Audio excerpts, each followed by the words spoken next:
Hi welcome to cinema మనిషి. Here is our quick review on 11 movie.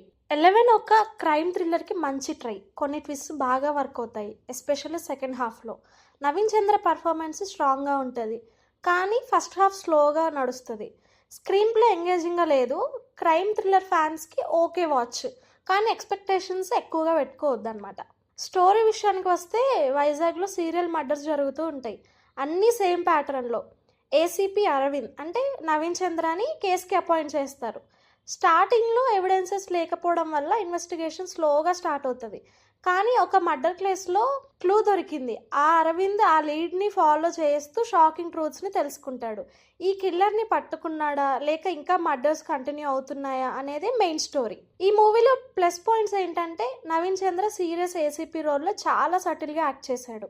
Second హాఫ్లో twist and emotional scenes చాలా బాగున్నాయి. శశాంక్, దిలీపన్, అభిరామి బాగా perform చేశారు. డైరెక్టర్ ఐడియా చాలా బాగుంది. స్టోరీ బేస్ కూడా స్ట్రాంగ్గా ఉండింది. మైనస్ పాయింట్స్ వచ్చేసి స్క్రీన్ ప్లే స్లోగానే ఉంటుంది. ఫస్ట్ హాఫ్లో సీన్స్ డ్రాగ్ అవుతాయి, ఇంటర్వెల్ వరకు బోరింగ్గా ఉంటుంది.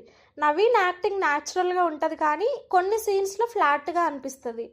హీరోయిన్ రేయాకి స్కోప్ తక్కువ, క్యారెక్టర్లో పెద్ద ఇంపాక్ట్ ఏం లేదు. నెక్స్ట్ టెక్నికల్ ఆస్పెక్ట్స్కి వచ్చేసరికి డైరెక్టర్ లోకేష్ స్టోరీ ఐడియా బాగుంది, కానీ నరేషన్ స్పీడ్ లేదు. సినిమాటోగ్రఫీ కూడా ఓకే ఉండింది. ఇమాన్ మ్యూజిక్ కొన్ని సీన్స్లో టెన్షన్ని పెంచుతుంది. ఎడిటింగ్ బెటర్ ఉంటే ఫ్లో స్మూత్గా ఉండేది. ప్రొడక్షన్ వాల్యూస్ పర్వాలేదు, ఓకే లెవెల్లోనే ఉంటాయి.